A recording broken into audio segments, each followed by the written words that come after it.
Good morning, everybody. Welcome to VCV, VC fans, YouTube friends. Welcome for our very special day. Our special day is for Women's History Month. Everybody should know the month of March is Women's History Month. And what I decided to do, I wanted to do something I thought was would be more significant and impactful for the other community people out there. So I said, let me see if I can identify some women who have achieved the rank of E9, because that to me is, we already know that less than 1% even make the rank of E9. And I don't even know what the percentage is. Maybe somebody on my guest panel can tell me when it comes to women who actually make the rank of E9. I thought it was significant because not only it recognizing them, but also it helped impart some insight that maybe people who are thinking about going in the military may work as well. So we got great panelists coming up, as you guys see. But before, I always got to do my intro. Hold on.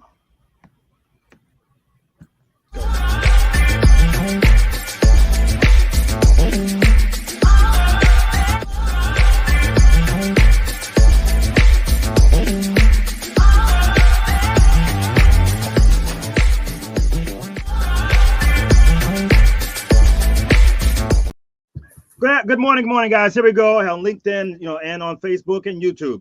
This is Women's History Month for the month of March, and we have a special panel because I wanted to sit there. Not only did I wanted to hear from women who achieved rank of E9, because every time, whenever I does something for Women's History Month, you always see the general officers.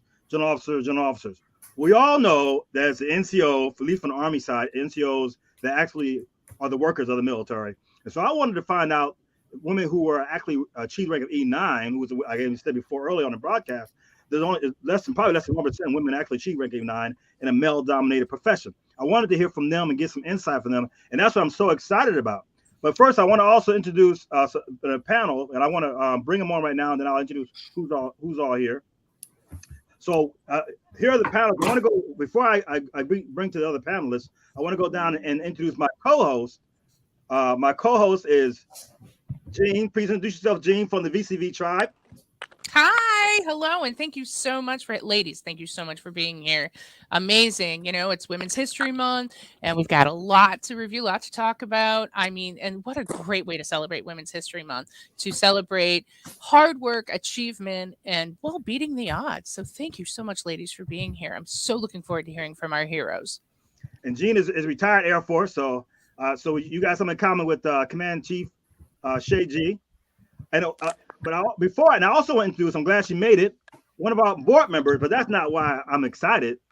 Actually, we have Brigadier General Carrie Nero, and Carrie Nero is history in herself because she achieved the rank. She's the first African-American nurse that achieved the rank of general officer in the reserves, and she's also part of our board. She's in San Antonio, and she had time to sit there and come on to the set. General Nero, how are you doing, ma'am? Good morning, everyone. I just a little bit static that I hear, but I am so excited to join you this morning and these heroes that we're celebrating today. Thank you. I'm glad you Thank can make it as you all. well, ma'am. And again, you're down on sad times in San Antonio. My condolences to the family, your sister, and that. But at least you got a chance to come on. So what I want to do first is um, have everybody introduce themselves real quick, 2 minute, who they are, and we'll start with Master Chief Anita Keith. We'll start with you, and then we'll go with Master Chief Christina Koch, Sergeant Major Tanya Oxidine, and then Command Master Chief, not least, uh, Shay G. So we'll start with you, Anitra. Good morning, everybody. I'm Master Chief Anitra Keith. I've been in the Coast Guard for 17 years. I'm a storekeeper by trade, but right now, in my current capacity, I'm a senior enlisted Senate liaison over on the Hill. I've married for 13 years and have 3 kids. Ooh, wow, man, 3 kids. We got a family section. We got to talk about that. How you gonna manage 3 kids? Oh my goodness, we got to hear about that. But if we got time, okay. And next, Master Chief Christina Koch. Good morning, and thank you so much for having me on this panel with such incredibly accomplished women. I've been in the Navy going on almost 20 years in September. I am currently serving as the Defense Fellow for Senator Tim Kaine of Virginia. My journey to get here has included 2 tours at DLI to learn Arabic and French. I'm a linguist by trade, so did some operational tours with NSA, aircrew tour that took me to Qatar, Turkey, Spain, Crete. Following that, did a few other duty stations before I came to DC and worked in our Office of Inclusion and Diversity, and with a focus specifically on parenthood and pregnancy, which is something that is near and dear to my heart because I have a 15-year-old son and a 17-year-old daughter. So I've been a mother almost as long as I have been a sailor, and that's obviously informed a lot of my career. So just very proud to be here at this point in my life. I have a wonderful husband. We are dual military. He is stationed out in San Diego right now, though. So that's me in a nutshell. Thank you. Thank you very much for your 20 years. And you said you got your 17-year-old, and how old was the other one? 15? 15, yes. Oh boy, that's got to be interesting. Oh, it is. I had mentioned earlier to Command Chief G that I'm actually a military brat, so I kind of know how the boards are thinking right now, being in that military and stuff. So we'll get to that as well. Next, we're going to have Command Sergeant Major Tanya Oxidine. Oh, good morning, everyone. Oh, wait a minute.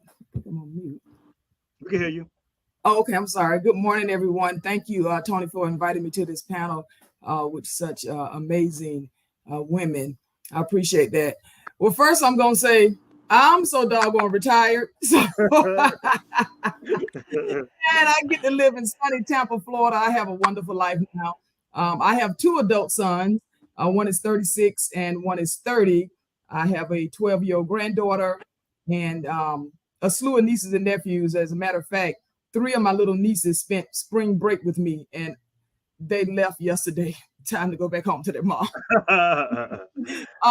So yeah, my brother, recently moved in with me, and he is in love with his 9-year-old niece.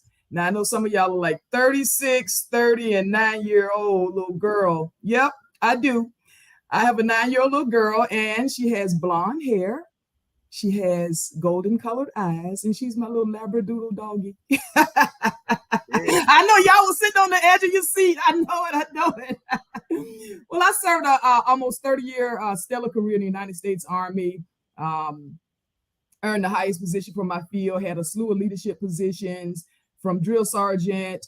I jumped out of airplanes for a living. I was a master paratrooper in the 82nd Airborne Division with 77 jumps, deployed to both Iraq and Afghanistan, again, with the title of Command Sergeant Major, leading over 1,500 soldiers. Again, and I'm glad to be here this morning. Thank you very much again, Sergeant Major. And of course, you and I know each other from last year. I hope I see you again this year as well. Yes. Glad you have time to be on here. And finally, not least, Command Master Chief G. Hi, y'all. I'm Chief G. I'm actually the command chief out here at MacDill in sunny Tampa.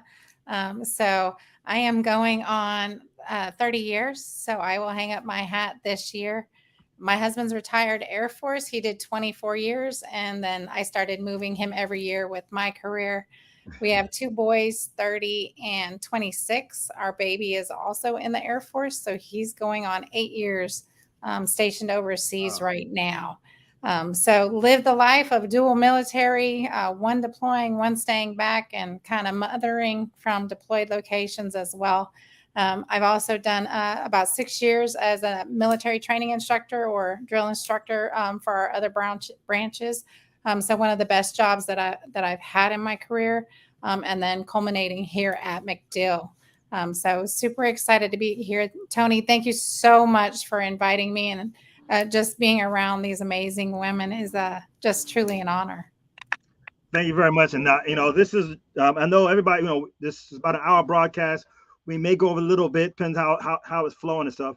I know, unfortunately, Sergeant Major Oxana has a hard stop, so but we'll just see how it flows. And since I got some people who I didn't know were going to be here, I'm going to reduce some of my questions. So I have one of my my co-hosts ask a question as well.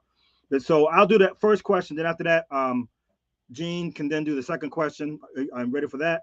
And then we'll go back to my third question. So first question I have for you ladies is, how did you get, why you join the military? What influenced you to join the military? Got to hear that. So we'll start with, the one thing about Sergeant Major Oxana, because she's so retired, she don't have no political, fall, what do you call it? Backlash. So we got to be careful about her, get us all in trouble.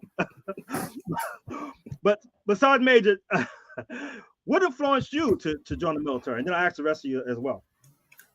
Tony, you're referring to me? Yes, ma'am. Yes, now, see, and so Tony talked about being in a male-dominated environment in the military, right? So the position and the ranks that we achieve, less than 1%. So a man would correct Tony and say, I'm not Sergeant Major, I'm Command Sergeant Major. I'm not a man, but I'm going to go ahead and let you know that was Command Sergeant Major. Retired Command Sergeant Major. No, and that's being on Tony with saying that is just, and I'll tell you why I joined the military is because I know we had some questions and we're going to talk about how to influence some of our females to join the military. And I want them to be proud because to have earned that and to whatever that you have earned and went forth and done and been successful, even if you failed at it, just be proud of that and to say it proudly. And that was just the reason for saying that. No, I love you, Tony. So I joined the military because I am originally from St. Augustine, Florida, born and raised. That's about 3 hours from here. And I grew up in a part of town, the west side of town, when I grew up, very poor, didn't have a lot of anything. I wanted to go to college. College wasn't talked about when I was growing up.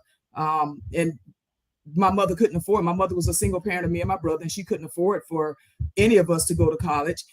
And I didn't know anything about the military either. But one day I was walking down the street going to one of my friend's house. I think I was in the 11th grade or 12th grade, I forget.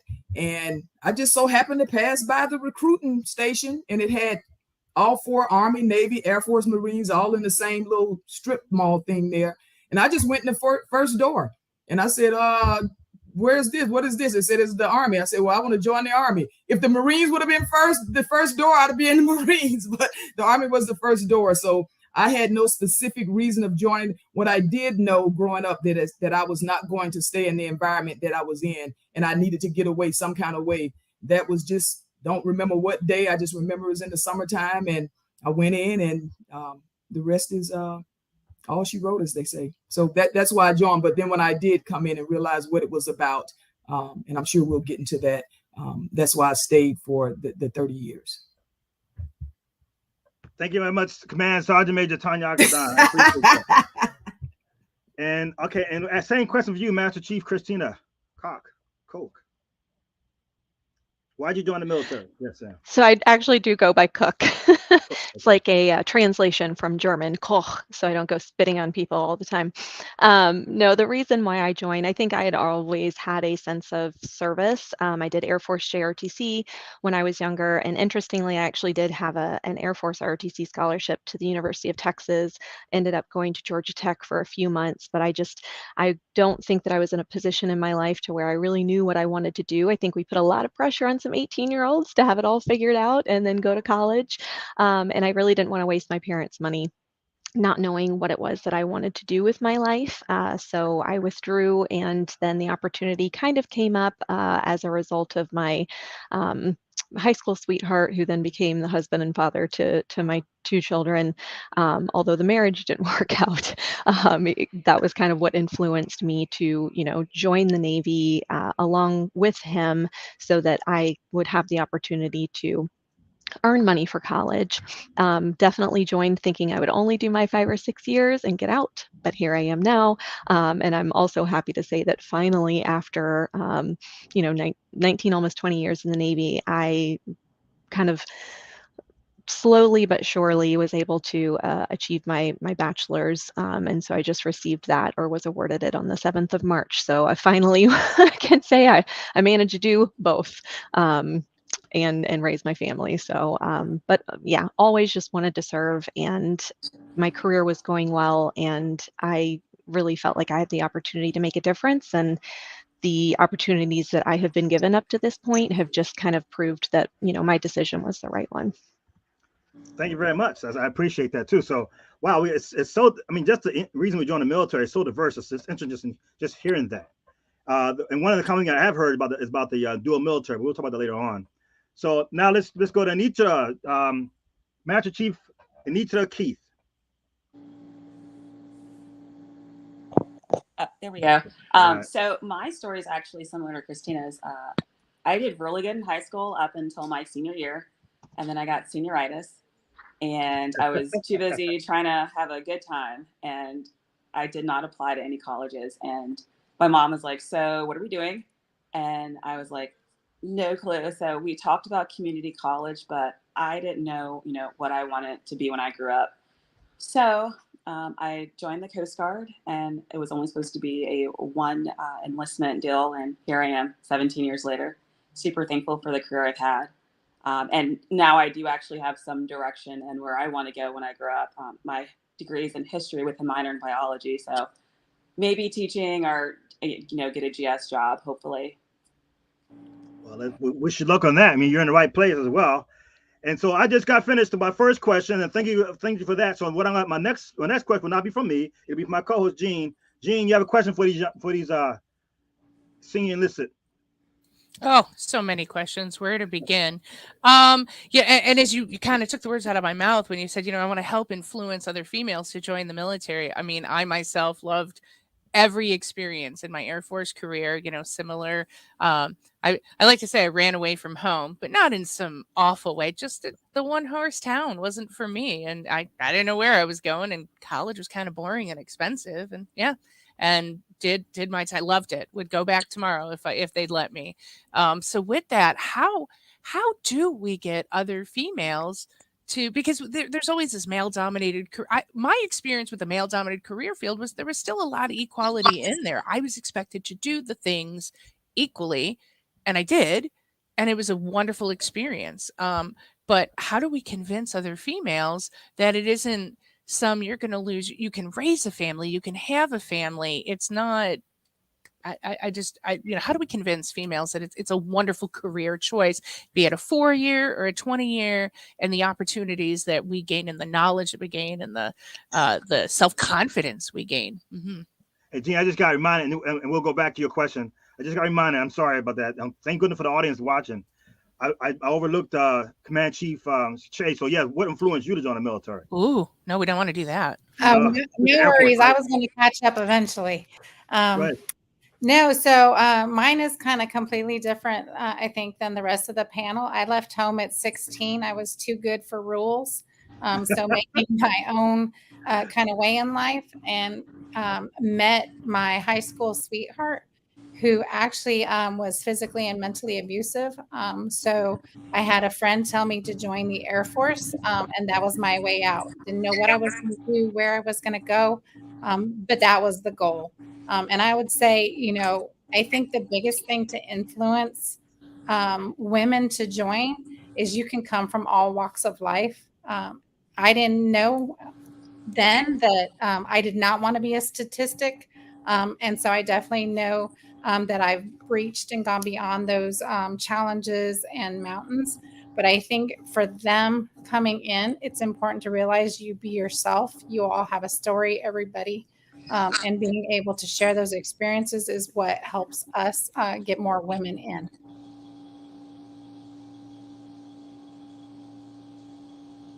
Anyone else?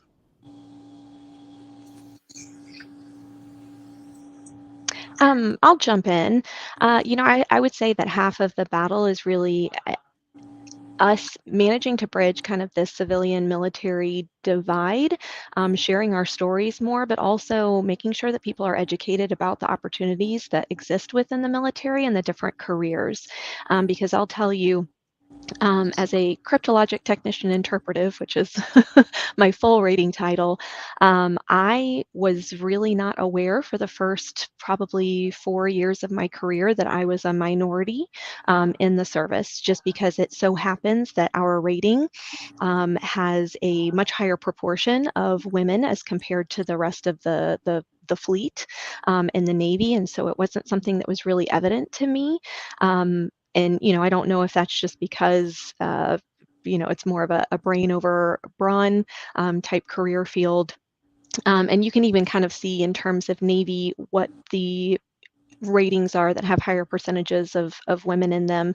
And certainly that's something that, we want to become more equitable and more representative of, the demographics that exist out in the nation. But I do think that maybe sometimes there is a misperception about, what the military is or what the jobs are that are offered that, might make it seem as though you have to be this very masculine aggressive person in order to go into certain areas. And I would just like to see us kind of get away from, and part of that goes to our policies and the things that we're pursuing now in making it so that it's not this, when you envision someone in the military, you automatically think of, the default male standard, right? So I think that that's also, part of it, just being more inclusive of women and sharing our stories and letting people know how diverse our experiences are. Yeah, I'll jump in. So I'll say that, the Army shaped my life to be more of the person that I am today, to be more of the woman that I am today, because it taught me, influence, motivation, encouragement, about diversity, about other people. Again, I come from that one horse kind of thing. And I think it gives us an opportunity to not just, say like we're doing now, to share our story and encourage others, especially other women or young women, to join. But that's what it provides for us. It provides courage and just, sheer determination and to do things that you've never thought that you could do. It teaches us leadership. I mean, not just, of course, just with the benefits, to set ourselves up for a better life, a better career. I raised my children, I raised my family, because of the military. I wouldn't have been able to do that, not to the caliber that I did in the military. Yes, the military is about fighting and winning wars. I think we have to be straight up and talk to these young people, because that's what it's about. We have to train and be ready, physically fit, mentally tough to fight and win wars. And the chances of you being deployed now may not be as high as it was before, or something like that happening. But you just have to be honest. And I don't know all the statistics, I'm not going to get into that, but we've lost some, our heroes. Unfortunately, we've had some tragic losses, but we also had, like, now we have some amazing stories. We have some amazing accomplishments that people have done, military personnel have done, that far surpasses some of the negative stuff. The negative stuff gets such a bad rap. Is the sexual harassment, all that happening? Yes, it does. But I say, if we don't, as women, we always talk about having a seat at the table. Well, this is our chance to do that. We all, we want to be amongst in the diversity. This is our chance to do that, to say, you know what? I'm going to be brave enough. I'm going to have the courage. I'm going to have the strength. Maybe to listen to women like us, or to find you a mentor, because that's a mistake I made. That's for another day. I didn't look out and find that mentor, thinking I can do it all on my own. And just the growth. And because if we don't do it, if we don't lead for those other ones, who's going to lead? If we don't report what's happening, who's going to lead? If we are scared, who's going to lead? If we continue to live in fear, who's going to lead? We want the seat at the table, then we have to darn well be there, speak up, speak out, and do some action. That's any wrongdoing. And even for the positive things, we have to promote that. If I had a daughter today, my nieces, I encourage them to join the military. They need to join the military. They need something before I get on them. But yeah, I just think that we have to do that. And if we don't keep the ball rolling, then we're not going to be there. And if we're not there, we can't have a voice. Well said. Anyone, very well said. You know, and I just to touch on some of what you said, I like what you said there about the opportunities and the leadership, and we want to have a voice, and we want the equality, and we want to be a part of it. And I just want to say to any young females out there watching, like, oh, I couldn't do any of that. Man, when I first joined the Air Force, I couldn't either. You know, I'm sure everybody in here, like, we were young and dumb when we joined, just like everybody else. So you learn, and that's the big part. You learn the leadership, the camaraderie. And, you know, I will say there's not another job out there that is going to give you a guaranteed income. Guaranteed right? Income, because McDonald's can fire you. Like, you really have to do some dumb stuff to, you know, make it out of the military. Like, they will properly train you. They'll make it better. Oh, you did a dumb thing. Okay, where are we going from here? It's a family that you will never lose. And the money, right? Money makes the world go round. The medical, I mean, I worried for nothing. My paycheck just showed up in my account, and, you know, I knew what I had to do and when to report, and my time was my time, and medical got taken care of, and it's a great life. And so when you see strong, powerful people, we all put our shoes on the same way. We all start from the same place. We all went through basic training. And that's what I always like to say. It doesn't matter where we ended up, what rank, any of that. We all start in basic training. So it's like, well, I don't know how to do any of that stuff. Like, well, that's what school's for, or that's what training is for. And that's what on-the-job training is for. So they will absolutely, and you can be anything you want in the military. Pick your job. You don't like it, do something else. Or for some people, the military is that guaranteed job while they're going to school to do the thing they really love to do. You know, I'm a counselor now. I've always wanted to be a counselor. I built bombs in the Air Force. I personally think C4 is very therapeutic. That's right. So yes, I agree. I love what you said there about it made me who I am today. Think of it from that point. We all start somewhere. We all start from different walks of life, but we all come together in this microculture of the military. Yeah. And Gina, I just want to touch on something because you mentioned McDonald's, right? And even as something, McDonald's has helped, you know, I'm sure a lot of people build career, you know, they have this huge thing going on. But even at McDonald's, I'm sure I can go at McDonald's and do the fries, and the manager's going to say, nope, that's not how we do them. You got 3 pushes, you know, so no matter what we start, we have to learn how to do it. I didn't know how to be a mother. I mean, some things came naturally just as a person, but I didn't know, you know, they had to show me how to hold a baby's head. So the more you do it, the more your confidence, you build your confidence, you build your self-esteem and those type things. So I totally agree with you. I just, you know, and we all know that some of our statistics are going down for young people joining the military for various reasons. And someone just said, you know, we need to visit more high schools and ROTC. I definitely agree with that. Right now, I work with Wounded Warrior Project, where I'm a motivational speaker or a spokesperson for them. And we talk about these things, you know, military sexual trauma, promoting veteran women, of course, you know, some of the invisible wounds from that we have seen and some of us deal with. But yeah, a good panel, Tony, good conversation. I appreciate this. Hey, so General Nero, since you're here, can you give us a little insight about why you joined the military? Well, I mean, what, you know, I know when you first, you know, here you are, Major General Officer. So can you share some little insight for us a little bit?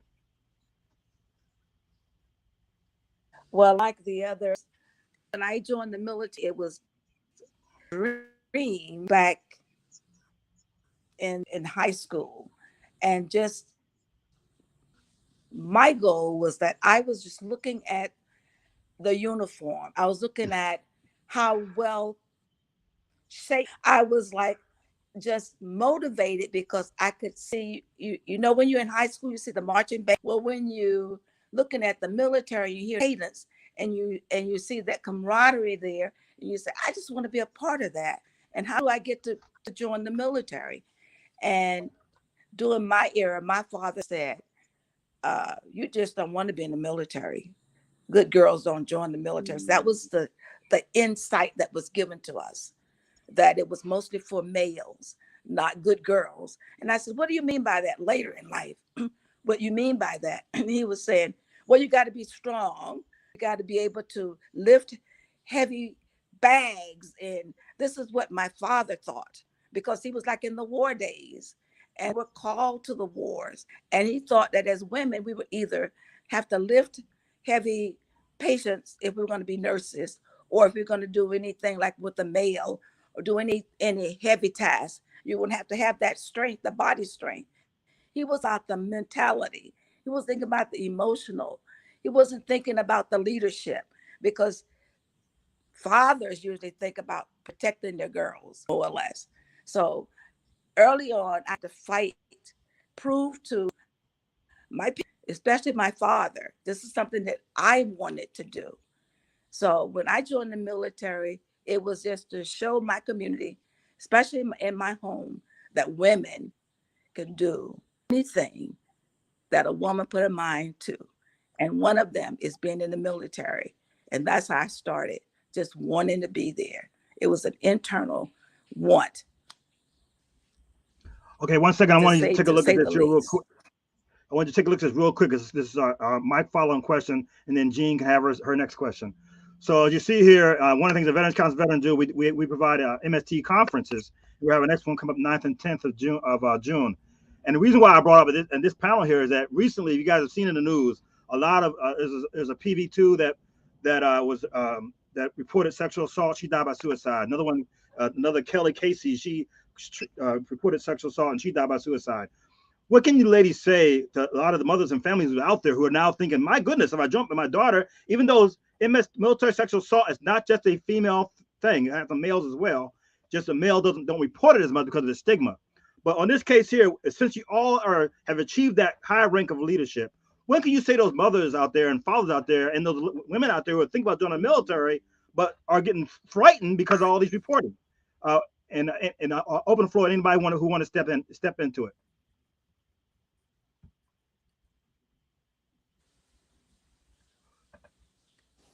Okay, I'll go. Okay. So the military is a small sect of the overall population, right? Where sexual assault, sexual harassment, unfortunately, still happens. And, everybody knows it's wrong. The military does not tolerate sexual assault and sexual harassment. And I feel like more instances are being reported. But we have to be very adamant with our folks, especially with these young women coming in and young men, that, if you see something, report it. Try to intervene so that what could possibly be potentially sexual assault, it doesn't happen. And just the education piece that, we could beat it into people's heads, right? Like sexual assault is wrong. It's still going to happen, but we need to really show the folks out in the field that we don't tolerate it through our actions as far as like UCMJ. I agree with you. I think one big thing when it starts with our individuals having those talks in the schools, in ROTC, kind of explaining, just as one of our watchers was saying that you don't see a lot of women in the schools on the ROTC side of the house. I think we have to do a better job of that. But I also think the narrative continues that once you get in is those conversations with key leaders and making sure that airmen understand, or any of our military really understand from the ground up. It can't be somebody else's job to speak up and say, this is not right.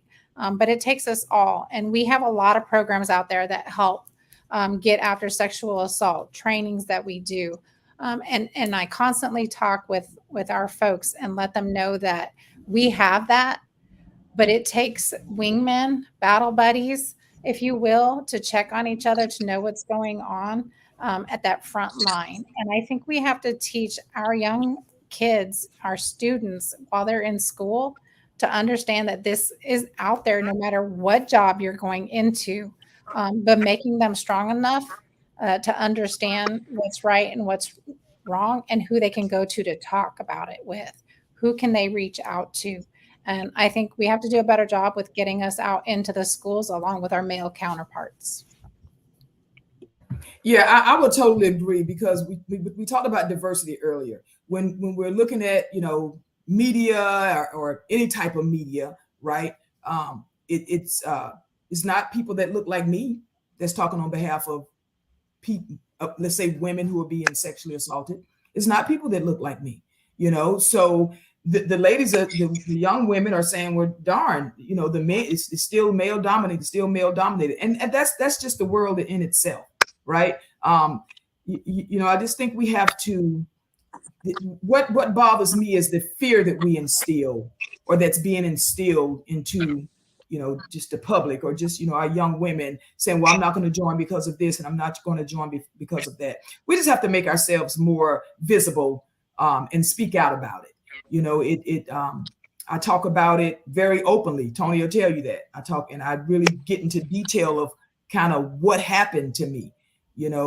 That still is not going to stop me from speaking about it, because if I do, then I have not helped someone else. I am still serving to this day, again, with Wounded Warrior Project, with going out telling my story. We're talking about it now in the open. We can't live in fear. We should not live in fear. Then that causes, the suicide rates and those kind of things. That will never be prevented.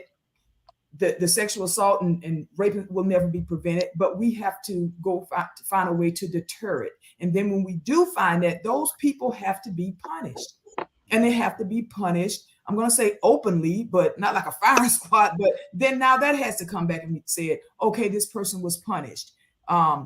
So that at least the victim can have some type of, not PCS somewhere and rehabilitated and all this other type of stuff, because that's what usually happens. So then now the victim is left like, well, darn, I'll go to the next duty station and see this person again. And it, happens all, and they're threatening all these other kind of stuff. I know from experience. So again, I just say, going back to just leading the way, we have to lead the way, again, by speaking up, being visible, and reporting that, as Anitra said. But when reporting it, those people have to be punished. Something has to be done. If it's founded, something has to be done if it's founded. I'm not trying to use a blanket statement, because it does happen.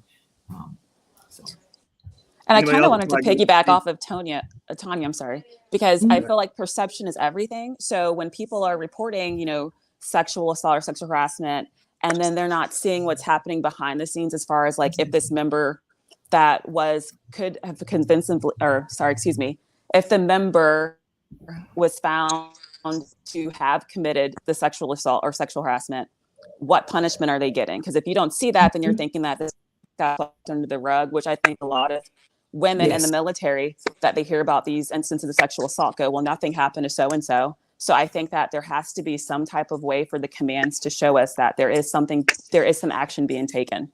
Yeah.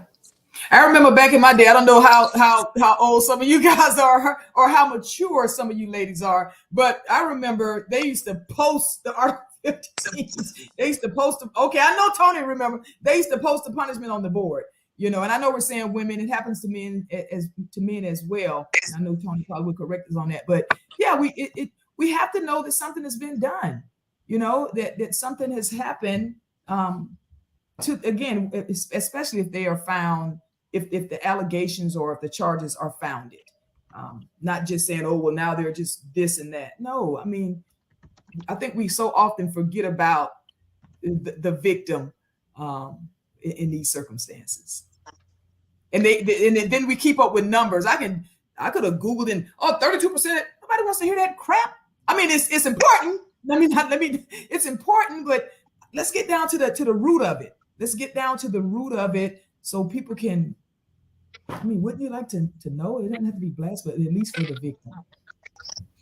I couldn't agree more. And just being a Veterans Counseling Veterans Chairman for MST, I would be remiss to not further identify in this moment.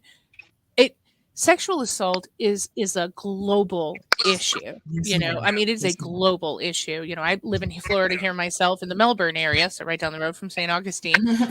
And there's a significant amount of sexual trafficking and whatnot, even here in my own backyard.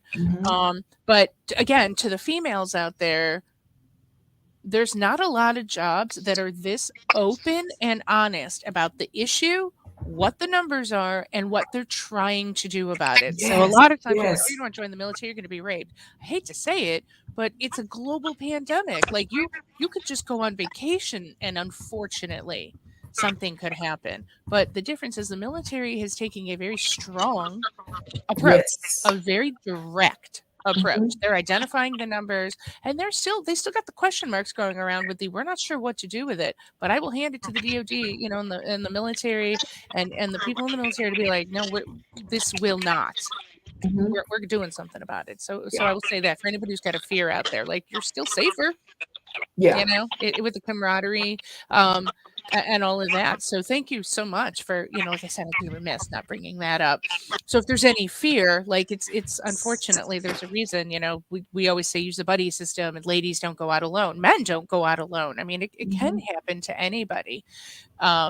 So on that, jumping back onto the leadership side of things, ladies, I'd also love to know what is a challenge that you had. Oh, actually, I had a 2-point. I wanted to also bring up, also in the world of working, there's always a wage and gaps, you know, based on gender. You know, being Air Force, you know, we had this, what you're getting paid is here on your collar, it's here on your sleeve. So not as much of a gender wage gap either in the military. You make your rank, you get your pay. You know, maybe you pick up some specialty jobs and you get paid extra. That's, you know, that's based on your abilities, what you bring to the table, not, you know, not what your gender is as much. So there's another reason to join the military, because you're going to get, everybody gets paid the same. So in the leadership category, what are some of the other sorry, I had a couple questions in my head. And I wrote them down. Next big trends. What are some of the next big trends you've like that we're seeing coming through? Are we seeing more women joining different areas? I'm not sure when you say next big trends. Next big trends and shifts in the military. So we're seeing less people joining the military in general. So, but from a women's perspective, are we seeing like we're starting to see women take on heavier roles in special ops positions, for example? So what were some of the trends that you've been seeing? Positive or negative changes? Yeah. Of course, I've seen that, you know, in our Ranger women, the few, or not sure the number there, and I just saw with the command sergeant major in the special ops, and that this is my take on that. Like you said, Jean, we know how much we make by looking at our column or our chest, right? We know that, and so unless you have a specialty job or a special duty assignment, the pay is going to be the same. I was a drill sergeant, I got additional pay. I was a paratrooper, I got additional pay. Navy SEALs get additional pay. Delta Force, special. So so when you distinguish yourself and your value is, not saying you're not valuable, but when your value and you're more of an asset, you're going to get paid more. My take on this overall period, if you are doing the same job, you should get the same pay. Now, again, except for those special duty assignments, those type of things, and some of the issue with, you know, women overall, and not just in the military, but just overall, we don't, I'll include myself. I mean, but a lot of women do not take the jobs that men take. They don't. So then they're not going to get paid what men get paid. I'll use the WNBA, for example. I did this on one of my podcasts the other day. WNBA makes about, I think it's 60 million revenue. The NBA makes about 10 billion revenue. They're going to get paid more. They play the same sport, but somebody's more of an asset and more valuable. That's just how it is. If we want those tough jobs as women, we want to get paid that. I'm not talking about intellect, a doctor, this type of things, intelligence and that, but we have to do the jobs. One of the most dangerous jobs in the world is Alaskan crabbing. I don't know a woman out there doing that, or rigging, telephone. We don't have telephone poles anymore, but the line. So just those tough jobs, because I have 2 sons, so and I have nieces, so I'm trying to protect all of us, all of them, right? I speak up for them and I speak up for my nieces. So, but in the military, since we're specifically talking military, yeah, we're all going to get the same pay unless you do something that's, outside of what your day-to-day duties are. We got a couple more, about 2 or 3 minutes before we have to get to another question, because I know that I have to leave at noon. So anybody else answer Jean's question? Yeah, one trend that I would like to kind of point out, and I think it goes back to the question that you had about leadership, is that I do feel like our leadership training is evolving. I know specifically in the Navy, we have an enlisted leader development course, and I like that the focus is on leader development because it talks more about the individual rather than kind of like this, one size fits all mold for what leadership is. And from some of my studies, it appears that though this kind of move towards transformational leadership definitely has been influenced, right, by women's inclusion into the service. And you have a lot of leaders in this space. I think Dr. Brene Brown is a wonderful example, and I just absolutely love her books and her TED Talks, to where we are making leadership, I think, much more empathetic, much more focused on your emotional intelligence and your transparency and your vulnerability. And that's not to say that that has to be gendered, but I think from a societal take, right, and how we I think in the expectations that we have, I guess, of each gender and what it means to be a masculine versus like a feminine leader, I do think that where that's concerned, we're kind of making progress in terms of, how we lead. And I think just being much more, inclusive. That was one of the greatest challenges, I think, for me coming up in the Navy, is that I didn't see myself as looking like other, chiefs, which were all very kind of hardened, knife hand throwing, individuals. And that was not me. But I had to kind of realize that, how I approach situations and, the way that I deal with sailors, while it might not serve everyone, that there was a particular, class of sailors that responded well to me. And I think that goes back to the diversity, and why it's important is that, the people that you are in charge of are going to respond differently based on, who you are, and, your personality. And you have to have those tools and that ability to, I think, one, be very self-aware about, who you are as a leader.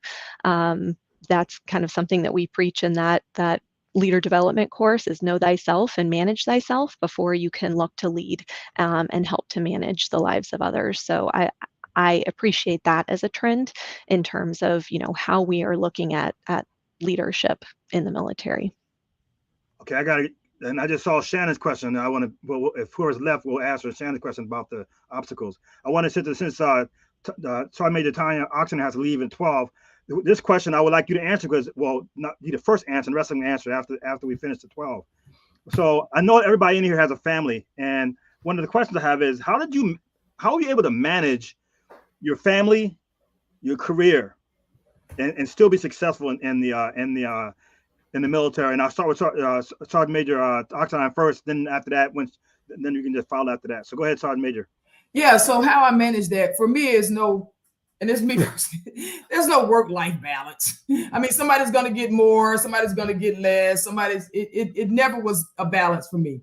My sons at an early age, I wasn't married to a military person, but my ex-husband, my ex-husband, he worked full time. So it was, we had dual parents, both parents were working.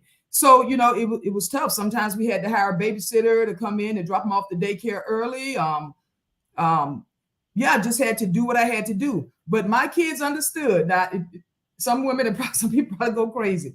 My job had to come first. It did, because I could not, because of where I come from in my background. I needed money. I needed my job. That's why I didn't do a lot of reporting stuff. That's why I encourage women to report, because I didn't. And now I'm speaking out about what I didn't do.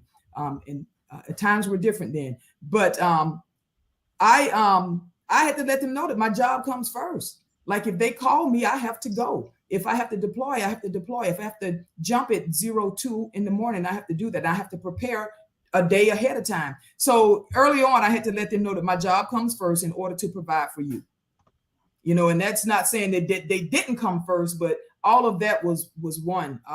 Because I was not going to, I was not going back to St. Augustine, and I was excelling in my career. And I set aggressive goals for myself to do that. I always try to exceed the standards. I didn't do it all the time, but that was my goal, to solve for yes and to solve to exceed the standards. But my obligation was to my job. It was to the Army.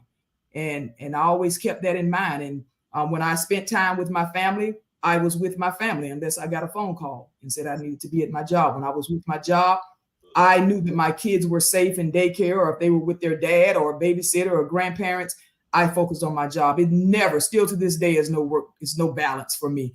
I'm, either doing this or doing that. And that's just how my life is. And I mean, I'm fine with that.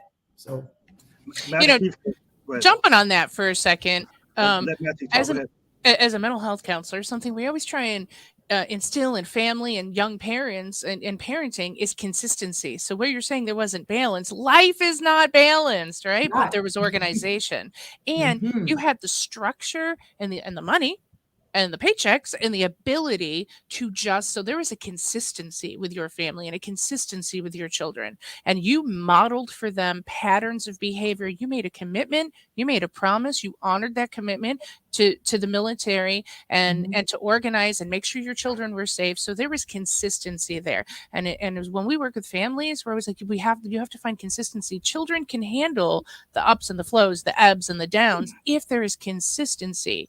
And so that's something else that, as you're describing, the military gave you, was that ability to make those controlled consistencies. And from that, and you're talking about why, in the military, like it's all laid out for us. It is in black and white. If you want to do this, you do this. If you want to go down this career path, you do this. Like, there it is. Here's the reg. What do you want to do with it? Yeah. And now being a civilian, like, it's chaos. Like, I miss the days of, listen, this is the goal. These are the things you have to do. The only decision you have to make, do you want to work hard enough for it? Do you want to do the things? That's it. And it's all laid out for you. So, and then you used it, you utilized it, and you made a strong family for it. Yeah. And thank you so much for sharing that. I know we got a short time frame, and I want to honor you guys' time. So, Master Chief, I know you got Master Chief Keith, I know you got like 3 children, so please give us an insight. So I'll be honest with you, and I might be a unicorn in this situation. I didn't have kids until I attained E6, so I was SK1, and then most of my commands, all my supervisors had kids, so they kind of understood, there were times when I was going to have to close my laptop and leave, and they also understood that there were going to be times where my kids were my priority, but my kids also had to understand work was a priority, right? So it's like, hey, we can do, this today, but tomorrow mommy has to dedicate the entire evening to getting what I didn't get done on Monday done. And so for me, it was just trying to learn a balance and, coaching my daughter's lacrosse team, but then knowing when I got home from coaching lacrosse, I needed to log into the computer and finish what I couldn't get done that day. So I'm not going to say that I've mastered the balancing act, because I haven't, because there are still times when I have to disappoint my kids. But for the most part, like I said, I've had really great commands and really great supervisors that were able to allow me to do work when I could do work, and then be with my kids when I needed to be with my kids. And Master Chief Cole, we talked earlier about you got a 15-year-old. Go ahead. Go ahead. I would say I agree with Command Sergeant Major. My job always came first, but coming from nothing and making sure my family was provided for. I've had kids my entire career, and so realizing that struggle. Sometimes, my kids were, when my husband's deployed, they were at the squadron. I had other people raising my kids at the squadron if they were sick and couldn't go to daycare. I think the biggest thing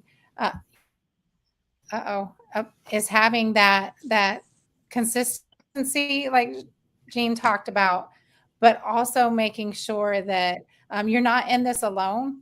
And I will tell you, as you get more seasoned, I did feel guilty about not being able to make my kids games, not being involved in certain things. But I really didn't, and there's zero balance, but I really didn't have that guilt till they were out the house, and you think about what you missed because you're deployed or your husband's deployed. And so that there is absolutely no balance, but I never learned about family.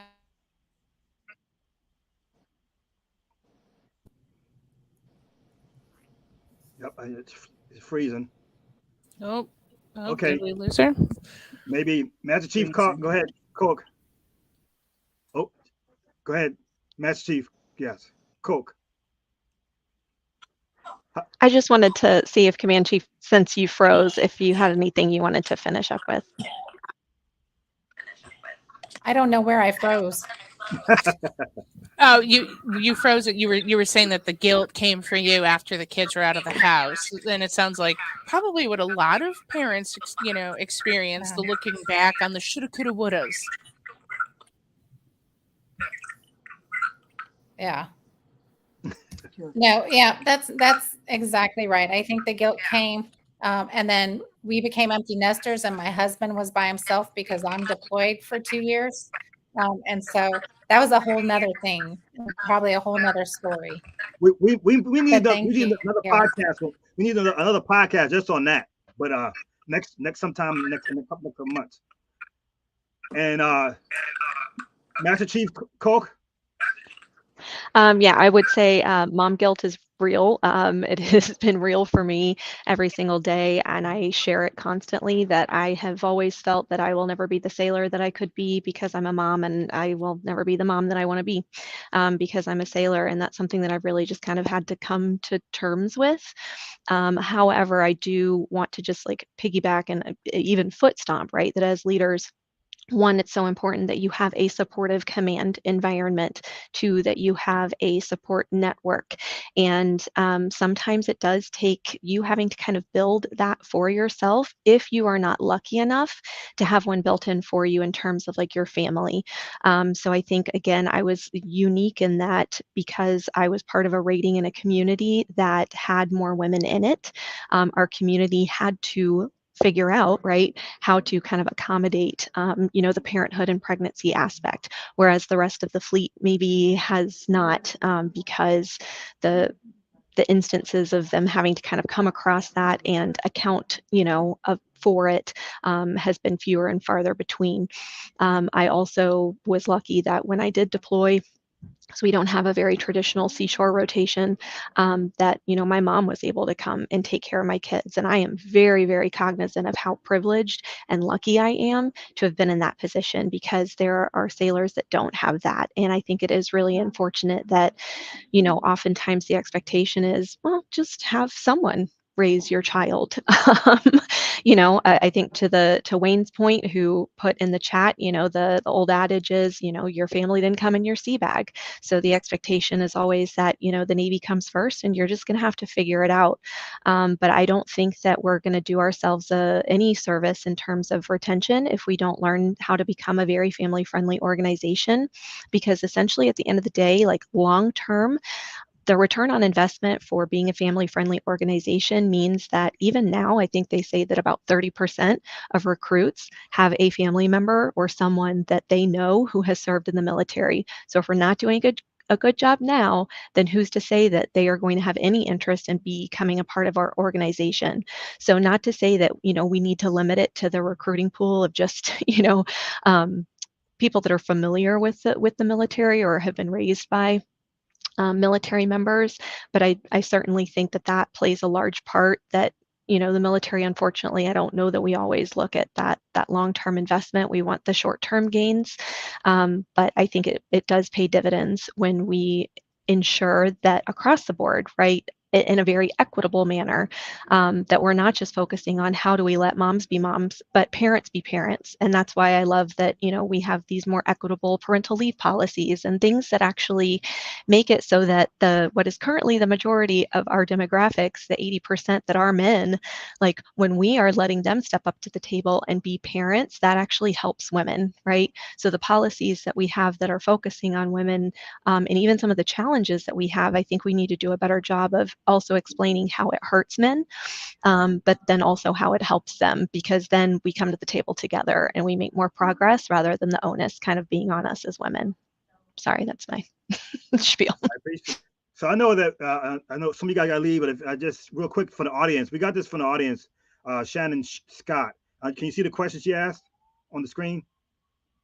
Can anybody who can answer that? That way, give us some reward for watching us all this time. Can answer that, please? Give Shannon some insight. Yeah, I would like to answer that because I do have to. I can stay on for about a few more minutes. I just pushed the meeting back, so they're going to hold off for me. But I'll answer that. So when I joined the military, just with not knowing, like Jean said, and then you learn and all this other type of stuff. But for so long, and not until the end of my career, independent. We talk about women being independent. I was so independent. That was my biggest mistake, because independent means to not be influenced by anyone. Independent means to do it all alone. And I'm getting like chill bumps emotional about it because I didn't know. I thought I saw how they had to be. And I thought, and I put this wall up, like the Great Wall of China, right? I put this wall up, and the Great Wall of China put that wall up to keep the enemy out. Well, it just brought the enemy in for me, just like it did for them. The people were so confined in, they didn't know what to do. And I was so confined with this independent. So I would just say not to be so independent, even with needing childcare, with needing, reach out and ask for help. Somebody in your, she said, I'm sorry, Miss Cook, somebody said that, somebody in your squadron may want to help. They may love children. Oh, my wife loves to do that. Or my teenager loves to do that, or whatever, and like Jean said, the military has made so much progress. The VA, the military, our other supporting VSOs, Tony's organization, so much progress in helping and providing and resources and just things and just stuff. I don't know all the fancy words, but just things and stuff that we can reach out and ask for help. We really just have to reach out and ask for help. And I'll leave you with this. Helen Keller said, alone you can do so little. Together you can do so much. So Tony, thank you for everything, ladies. I apologize. I would love to do something else with you ladies. I'm sure Tony his brains are moving and he's gonna put something together here. Oh, I'm already thinking. Yeah, I should say Gene's all over. Yeah, I apologize. I do have to jump off because 12:15 I have to jump on to this next call. But this was so great. And to the audience for listening and watching, thank you out there. And just thank you, Tony. Thank you, Jean, for everything you do for us and for this community. Thank you so much. And thank you, ladies. Thank you. I would love to meet the ladies here that are local. Maybe we can have lunch or something one day, grab some coffee. Yeah. They're not local. They're way out there. Well, McDill. Somebody's at McDill. Yep. She just popped off too. But yeah. Okay. Yeah. Okay. All right. We'll get with her. Thank you, ladies. Thank you so much. Thank you, everybody. Yeah. Anyone else want to answer Shannon's question?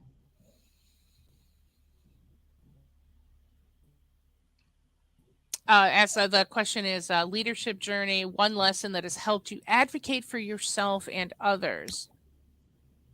For asking, someone is trying to figure out how to pick up their battle during their career. So how does one advocate for themselves?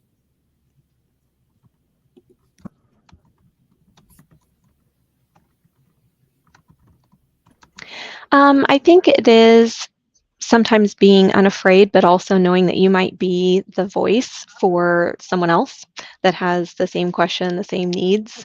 And I definitely, completely understand knowing how to pick your battles, because sometimes it can seem overwhelming or somewhat insurmountable because there are just so many challenges. But I think part of that is also, rather than identifying problems, try to come up with a solution. Try to, build a coalition behind you, of people that are experiencing the same thing. And I think that goes to Tanya's, point about, asking for help, and also being, transparent and sometimes, unafraid to be vulnerable and let people know when you are struggling and when you are having a hard time, because then it helps others to feel less alone, and more seen, perhaps. Thanks. Anyone else? Command Master Chief G. Yeah, so I find it, as you become more senior, you have less women at that level with you. So a lot of times, I usually give one example is I'm in a meeting at a base, just took the role as command chief at one of my previous assignments, and there was not a seat for me at the table next to my boss. And the last person that held the job kind of prepped me for that. And it was a male, so I didn't feel like it was gender. But you're on a corner, everybody else is doing work. They've got a computer and they're going. And I'm like, am I going to stare at these folks all day long? And so my biggest thing, and I should have said it internally, but it came out loud. I feel like I'm sitting at the little girl table. and it wasn't meant to be gender specific, but I was just like, well, this is going to be a long, awkward day. But evidently somebody heard it. And the next day I had a spot, I had a computer, I could work. And I think, it goes back to, I think, all of us saying, you have to stand up, you have to be vocal, because people don't know what they don't know. It could be gender specific, it could not. But I think the biggest thing is to advocate for ourselves, especially if we should be there. Mm-hmm. Thank you very much. I know we almost got to go, but I just wonder if Anitra had anything to add, or before we go, we end this. She literally just said mostly what I was going to say. Just being an advocate for yourself, because sometimes you are your only advocate, and just knowing the folks that can get you to a yes or get you to a resolution. Knowing your chain of command, knowing who outside of your chain of command can help you get to where you need to get to. That was probably one of my biggest lessons learned on my journey. Great. So I always got to do this, this is part of our thing. So before we wrap up, on everybody, just give everybody a chance to say anything that's on their mind before they sign off. So we'll start with Master Chief Christina, and then we'll just go quick as possible. And just one last thing you want to impart to the audience. I just wanted to say thank you for having me today on this panel. It is very nice to be able to have the opportunity to talk about our experiences, and share with others. There's a lot of things that we have in common, but there are also things that, we've all experienced that are very unique, to our own lives, that are helpful, because you think that you have all these experiences and you identify, but really until you've been in someone's shoes, you don't always know. And so it's important for us to hear from each other so that we can have a better understanding, of our various experiences. Thank you very much. Who's next? All right. So thank you so much for this opportunity, Tony. Thanks. I mean, the women in this group were just amazing, amazing stories, well-spoken. I'm very appreciative that I have this opportunity to spend with you all. But I think, every day is a new day, and I choose to be positive every single day. So I just hope that somebody gets something positive out of this forum that helps them along the way. So I appreciate you all. Thank you very much. And Master Chief Keith. Thank you so much, Tony, for having me on the panel today. And I'm really appreciative of hearing all the insightful commentary from the other women on the panel. And I hope that we can do this again. Great. Got an invitation out there. Okay, ladies, thank you very much for being on our show. I appreciate, and it always says a God thing. Things happen, and the fact that every time when you see somebody have a panel, they always have the general officer, always a general. Just forget about the enlisted. So I wanted to have something where, hey, here's the ones of the backbones of the military, and I wanted everybody to have a chance to meet them. So what we're gonna have next, when all the ladies have left out, what Gina and I, part of the MST tribe, we're gonna have some what we call the follow on, and what kind of thing lesson we learned from hearing all these ladies talk. And so, Jean, what was your lesson you learned from listening to these ladies speak? I loved the independence, right? Independence means that people think independence means doing it alone. Don't ask for help. It's one of the things that I wrote down. That was a very powerful message because, well, you need to be independent. Like that comes with positive and negative connotations, or what some people think independence really means, and one thing in the leadership that the military taught me was independence was don't be a dumbass, ask for help. Like we're a team, independent doesn't mean you literally did it yourself. And so I think that's a very powerful message. Right there. Then another thing that I learned and was going through my head is everybody was talking about the difficulties and the struggles while having families and trying to find babysitters and, and all of that. That's any job, no matter what anybody has as a job, like your community and your friends and everybody. It takes a village to raise a family. And so, again, back to getting on my soapbox, I really feel that the military provides the best opportunities to take care of your family. Because it's we are a team. There is camaraderie, so I that was definitely something I took away. But definitely independence, identifying that just because an independent female, feminism is alive and well, and feminism is about choice. You're not an independent. You're an independent. You pay your own bills and all of that, sure, but you're also knowing when to ask for help and who to go to as well. Yeah, and I think that one thing I think they notice is when you get a group of diverse women, I'm talking about the branches getting together, that feels that, oh wow, you experienced the same thing. That part as well. We noticed an MST conference anyway. So what I want to go before we take off, let me get it up here. Find it. Here it is. So as I mentioned earlier, that Veterans Council Veteran, we're going to have our second annual MST conference, Military Sexual Trauma Conference, the 9th and 10th of June. And we've seen, and Gina and I will talk about that as soon as I finish this promo real quick. It's going to be at the St. Pete Gibbs campus here in St. Pete on the 9th and 10th, 2-day conference. And we think it's important as that we started seeing a lot of people in the news when it comes to sexual assault and dying by suicide. And I think, please share it. We'll start seeing some promotions starting end of this day. At the end of this conference, you'll see some registrations. And I just want to get now to Jean and her thoughts on the upcoming conference. Let me get this off this thing here. Your thoughts on the upcoming conference, 9-10 June. Thanks, Tony. So yeah, the conference is coming up. Very excited about the conference. We're going to have a lot of great panelists coming on, a lot of great topics. After our last conference, we reached out to people. What would they like to see more of? What are topics that we didn't address that people would like to see? So this year, there's a lot of talk of military sexual trauma and filing a VA claim. What does that look like? Who can really file a claim? So, hopefully we're gonna have some conversations on how to approach a service officer with that. What is it you need to know? And on the interest of who can file a claim, and also some better explanations on what sexual trauma is, how it's not just physical assault, like it could also be sexual harassment and things like that. So more education on that side of it, as well as we're always trying to keep up with the statistics on what the numbers are really doing. Equally important to Tony and I definitely is what help is out there, and is it good help? Tony and I definitely have the goal of being a focal point. What did you call it, Tony? You called it the myth busters, the truth busters, what's really out there, what's the truth of it, and break down the myths behind it. Like for example, how statistically, actually in the military sexual trauma actually happens to males more than female, partly because there's more males in the military, but it's ironic that the statistics show more females, and that's because the males don't report it. And what we're finding here at Veterans Counseling Veterans in our research is a lot of men don't realize that the hazing that they experience, the turtle backing, for example, crossing the equator on the ships, how some ships had very, very sexual hazing. That is a form of military sexual trauma. So getting that information out there to just really help people understand, and then equally, what's the help out there for them. So again, big focus on military sexual trauma. Yes, it's a hot topic, but you got to talk about it.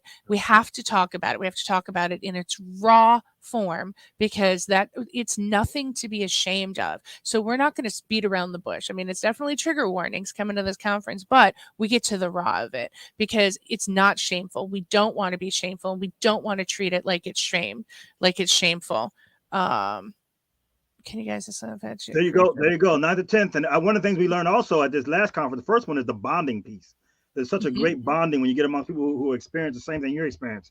That's something you can't get from just, even teleconference or whatever, but that was a great Jumping on this, Jack Willie just posted a question about accredited schools from KCREP, and you cannot work at a VA or LMHC. Actually, that is changing. I'm an LCSW myself. I hire several LMHCs, veteran myself, and DAV, service officer, and blah, blah, blah, blah, blah. That is actually changing.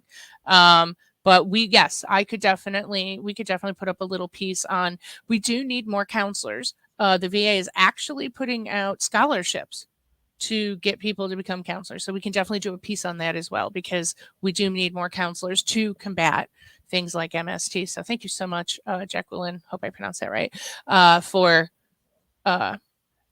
And that's a key piece, Gene, about the KCREP and how, a lot of us who are veterans, who are in the military, a lot of us got our degrees in unorthodox ways. Yes. Yes. And so they don't qualify, but for the KCREP because of how we get our degrees. Yes. So people like you and the Veterans Council of Veterans and the organizations out there, they, that's the one who's going to sit there and say, if the VA is not going to hire you, then we'll hire you. That's really what it comes down to. Yes. Yes. And so major changes happening in the mental health side of the world, national changes, legal changes, statewide changes. KCREP, for anybody watching, has no idea what we're talking about right now. This is very much a counseling issue. But you know what? Absolutely. I think that's actually, I'm going to write that down. It's actually a fantastic piece on details on how, for anybody who wants to become a counselor. We need more veteran counselors.